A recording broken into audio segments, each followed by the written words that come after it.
Hello, it's a privilege to speak to you. We're going to ace this TED Talk, right? Together we're going to ace this TED Talk, right? Yes.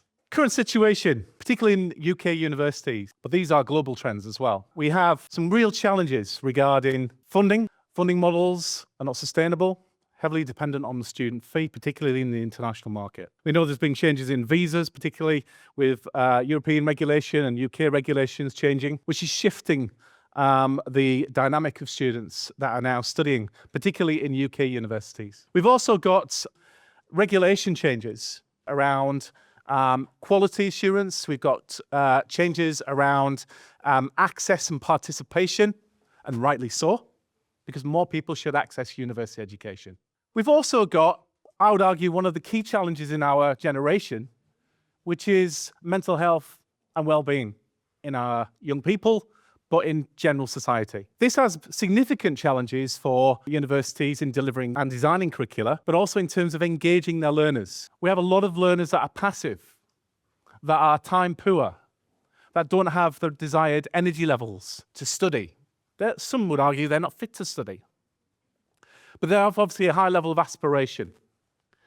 Where I'm moving to is that active campus ecologies can be a solution to many of these complex problems. Health is arguably one of our most important elements. We must prioritize our health, otherwise we cannot study and we cannot pursue meaningful and prosperous lives. Of course, without being healthy, we're not fit to work either. So without health, we struggle with our wealth. So I'd like to ask you a key question. When did a university or campus realm of a university move you? Have a think about that. Some of you will have been students. Some of you may not have studied sport, a sports science subject, or social science. But did the university move you physically, socially, psychologically? Did it challenge you through movement? What I'd like to engage you in is a short activity, and you should have some pouches on your chairs. In that pouch is a bee. There is also some red laces that are TEDx powered to propel you and your active souls following today's event. So I'd like everybody to stand up if that's okay. So you've got your bees. Let's activate these bees. Notice there's a beehive here. The beehive is representing the campus. The nectar is the students, the bees, the workers, the academics, professional service leads. Okay, let's move around. Let's pollinate. Yes, we've got some buzzing in the room. Okay, I'm loving that. Okay, we've got a creative audience. I'm loving it. We're moving around in our bees. Can we create a swarm with a partner next to you? Create a swarm. Back to the hive. Okay, to rest, recover, pollinate the nectar. A little bit of fun just to get us moving. We'll come back to the bee and the hive as a metaphor for campus life. The key elements of my talk are centered around the town and gown. We are part of the same ecosystem. Okay, universities were formed in ancient Greece through the academy, for the philosopher of Plato, who wrote about the benefits of the institution in higher learning in Greece. We also had the town and gown and the formation of the town and gown in the UK. Through there was a deadly crash and a conflict, mob mentality between students, academics, and wider citizens of the community. There was culture clash. There was elitism. But the community stayed centered and strong. The community is still a presence in our universities. Academics can come and go. Some may retire eventually. Students flee the nest. They progress and they graduate. But the ideals of a university we can take here from Newman and from Wilhelm, who had contrasting views around the classical ideals of a university. One was about mind, body, and soul, and religion, and about civic engagement.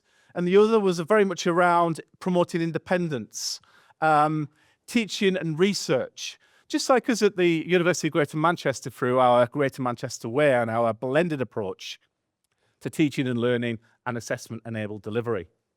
Universities, whilst they might be perceived, and certainly world-class here in the UK, They may be brilliant, but they're often perceived to be bounded.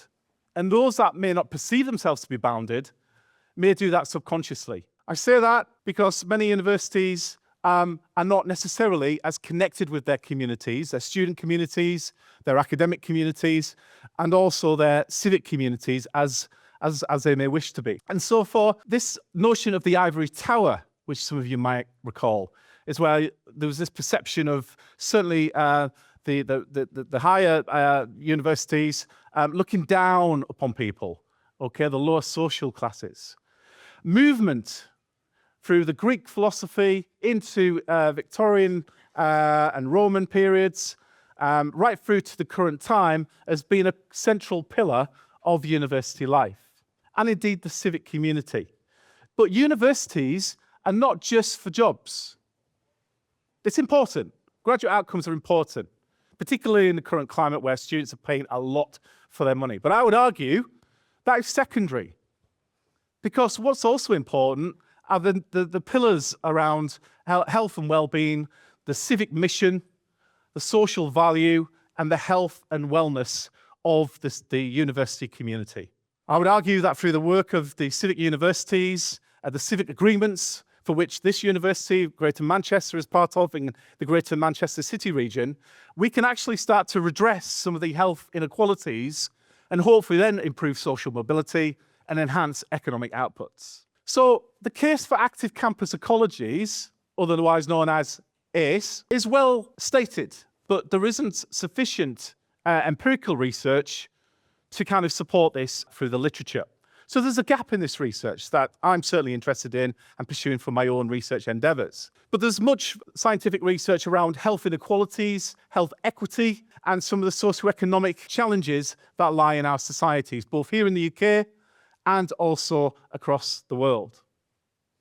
These can be viewed as the social determinants of health. Much like many of the speakers today have touched upon, the health comes from within, but there are many barriers, structural barriers in society that universities are, but can potentially do a greater job in overcoming. So people, place, and systems approaches, how we actually appreciate movement, physical activity, and active well-being is a key challenge of our generation. It's often perceived to be an add-on in terms of education, an add-on in terms of society. But as we've heard in our program today, it's fundamental, it's intrinsic, and it comes from within. British University College of Sport, for which I'm wearing representative apparel here today. I've done some research, and from over 7,500 students, those that responded undoubtedly said that sport means something. It has a value to them. Sport, physical activity, health and well-being in graduates can actually not only recruit, it can retain. Retention is key to being satisfied with the student experience, key to living a healthy, active life, key to being happy, motivated, having good mental health. But we also know that sport and physical activity in graduates, not just those studying sport programs, but those in other allied subject areas, well, be it business, engineering, maths, any of the STEM subjects, if we can embed movement into those subjects, they will get a graduate return. The research tells us there is a premium for movement in universities. There is a premium for prioritizing health and well-being, not only of our students, but our staff and the wider community. Graduates in particular could be earning up to £3,500 to £5,000 more than their other counterparts in the job market. Why? It's because it's not just about movement and health, it's about the social benefits, those wider social dependence on health that allow us to communicate, engage, and better connect. That makes us more employable.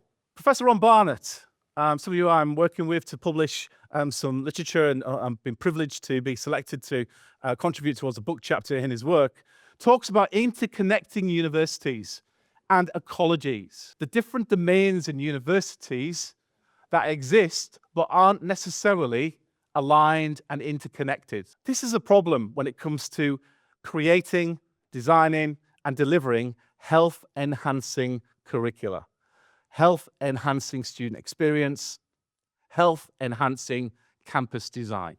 So these ecosystems, we know can promote movement through salutogenic environments, health-enhancing environments, through connection, through participation, through learning, belonging, experiences, and success.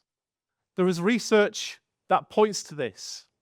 The value of sport is recognized, but not necessarily understood by educational leaders or civic leaders either. That represents a challenge in terms of leadership, culture, but also in servicing the needs of our students and our communities. Remember, universities are there to serve the gown and the wider town.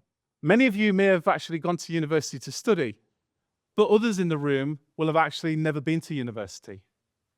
That doesn't mean to say that you haven't gone on and had a prosperous life, but you just chose a different route.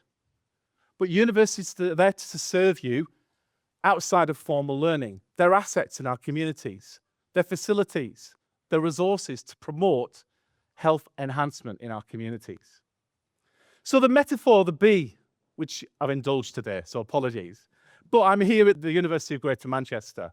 I'm here stood in the city region of Greater Manchester, and I'm using the metaphor of the asset-based community development, the honeycomb model. Through this lens, I've had the privilege of working with a world-leading global expert in strength-based methodology and community development, Cormac Russell. Cormac Russell talks about the deficits and how we turn deficits into assets.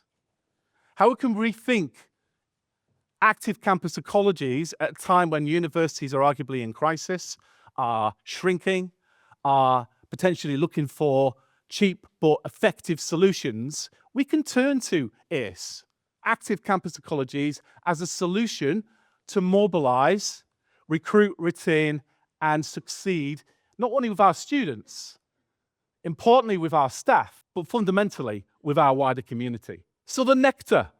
The value of physical activity and movement is well understood.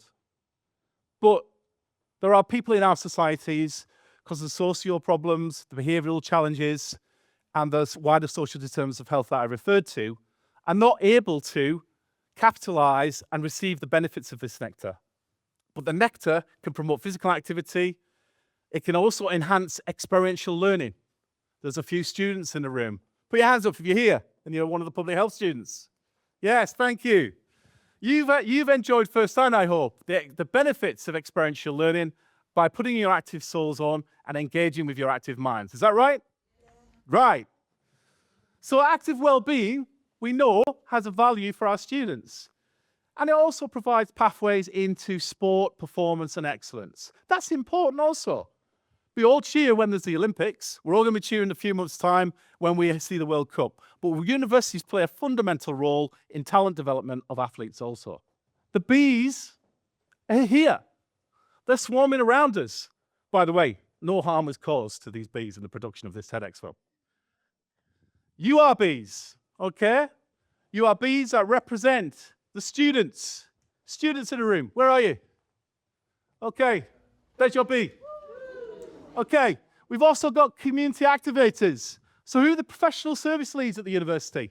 Anybody work in library, student experience, student services? Yes, tentatively, there you go, sir. Thank you for indulging in me. But the hive exists through movement. Without the hive, we can't move.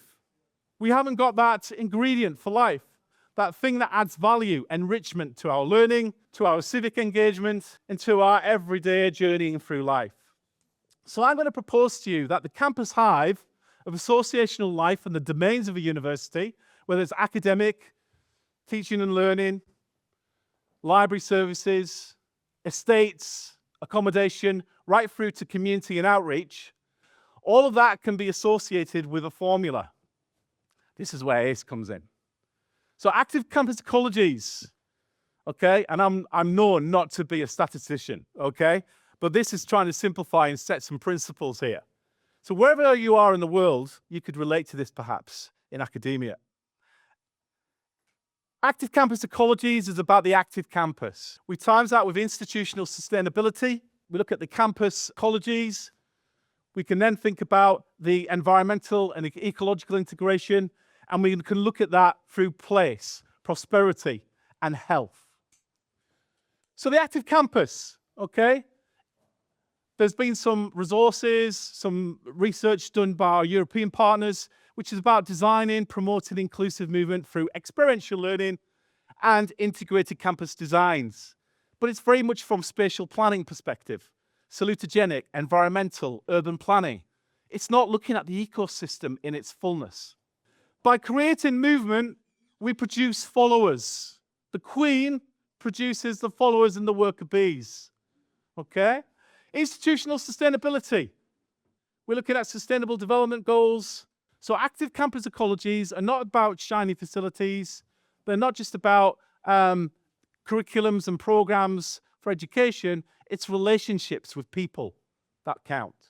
The ecological integration is about the mind, body, and soul. So connecting your souls together, okay? Simple loop and gestures, that's about interlogical integration. The mind, body, and soul, we can look at more, I believe, in our curricula and take some good practice from Notre Dame University, who very much embedded that into their campus realm. And finally, impact, public good, participation through health promotion, equality, and place-based prosperity. You've all got in your bag, and we are Active Bolton badge as part of the place-based ambassador program. Go take that away and wear that with pride. We can be thinking here about how we pollinate together. So this algorithm of ACE, the active campus, the institutional sustainability, the community assets, the ecological elements, the different domains of the ecosystem of university can power prosperity and health promotion as well as graduate success. The nectar's dropped. The final call to action is for policymakers to better understand the ecology of universities, for investors to invest not only through student revenue, through student fees, but to think about how we can leverage funding from health, from business, from enterprise to create a sustainable ecosystem through the Hive. Students, please engage with movement. It will fulfill your lives in the long term. And for staff, let's think about academics engaging with experiential learning, promoted active learning to achieve better outcomes.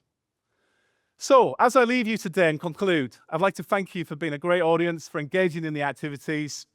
Go spread the pollinate, go and wear your active souls with pride, and be proud of the university that you represent. Thank you for your time.